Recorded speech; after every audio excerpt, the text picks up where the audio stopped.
kry. En nou vir jou terug.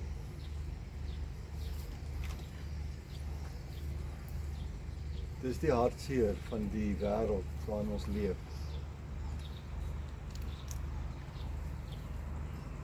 Ergens kom ons by 'n punt en ons blaas ons laaste asem uit en ons is nie meer daar.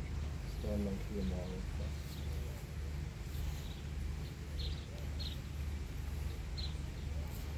En 'n mens sterf. Stom is dood. En dis die slegste sleg wat 'n mens kan tref. En ongelukkig in hierdie lewe al gaan jy in die huis instap en ruik aan hom. Ek weet nie wat hy als gerook het nie. Maar nog op pyp het en so aan. Jy gaan hom voel en beleef, maar hy gaan nie daar wees nie. Dis die realiteit wat ons moet hoor.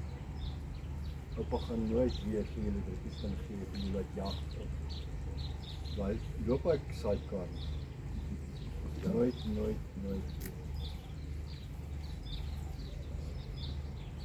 Dis die realiteit.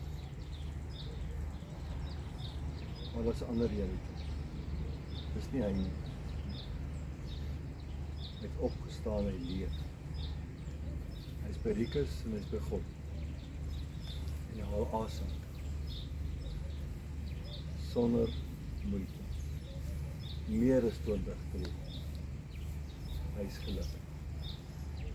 Iemand het vir my gesê, geloof beteken om by die graf verby te kyk in die hemel. Nie hier aan vaskyk. Hierdie is troos om te help in die pad kom. Dit is nie hy. Hy leef. Dit moet ons glo. Dit moet ons elkeen glo.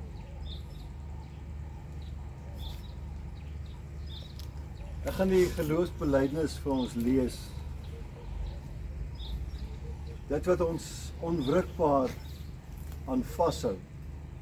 En 'n geloofsbelijdenis soos wat Dawid in die Psalm ook oorgegaan het na 'n belydenis, is dit ook iets wat ons sê al verstaan ons dit nie. Ons sê omdat ons dit in ons, sê die Engelse, in ons gut weet, dis waar, al wil alles daarteen indrys.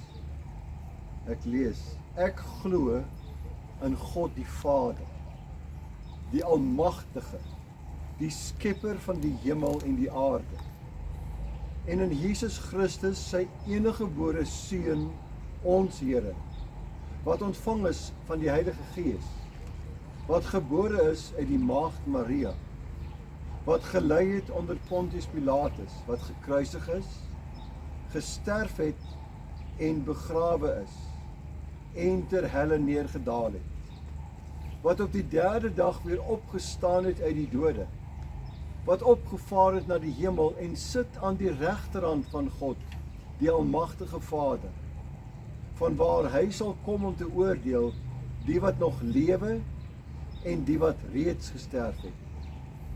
Ek glo in die Heilige Gees. Ek glo aan 'n heilige algemene Christelike kerk, die gemeenskap van die heiliges, die vergewing van sondes. En ek glo aan die opstanding van die vlees.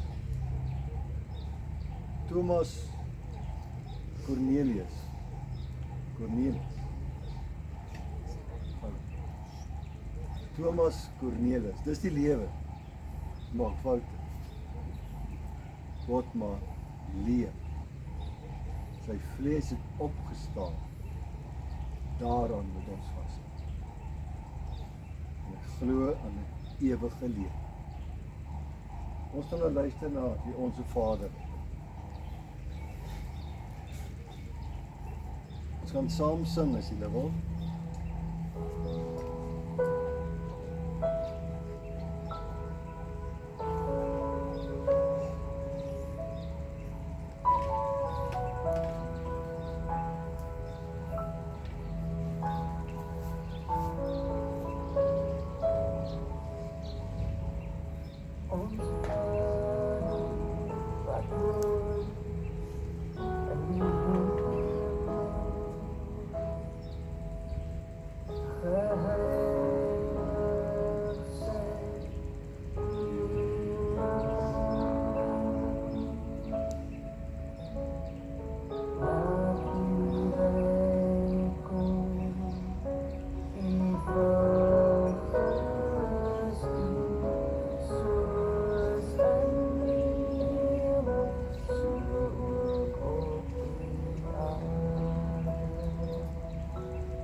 Kom ons staan net so, dan bid ons saam.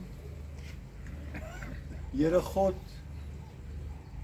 U is ons Vader. En voor ons geboorte, soos U woord sê, het U ons al geken. En toe Tom gedoop is, het U gesê, jy is myne. Jy is vir my kosbaar. En Jesus het gesê, U is die een wat die ewige lewe gee, en niemand kan ons, niemand kon vir Tom uit die hand ruk nie. En toe hy sy laaste asem uitblaas, toe stap hy oor in die hemel, waar hy die gasheer is, en hom aan die tafel laat sit het, by 'n feesmaal. Help ons, Here, om deur die rou smart te gaan, en die waarheid van die evangelie te glo, en te weet dat dit wat ons hier agterlaat, nie die laaste sê het nie. U het. En Tom lewe vir ewig. En elkeen van ons wat glo, sal saam met hom leef. Maar nou, Here, het ons mekaar nodig, om mekaar te herinner aan hierdie woorde, en mekaar op te beer met hierdie woorde, mekaar lief te hê met hierdie woorde, sodat ons in 'n gebroke, weerlose wêreld die pad soos Tom Botma end uit sal te kan stap. Hou vas, Here, U wat ons trooster is, en doen juis dit wat U alleen die beste kan doen. Troos ons op ons pad vorentoe. Ons bid dit in die naam van die Koning, Jesus Christus. Amen. Ek kan nou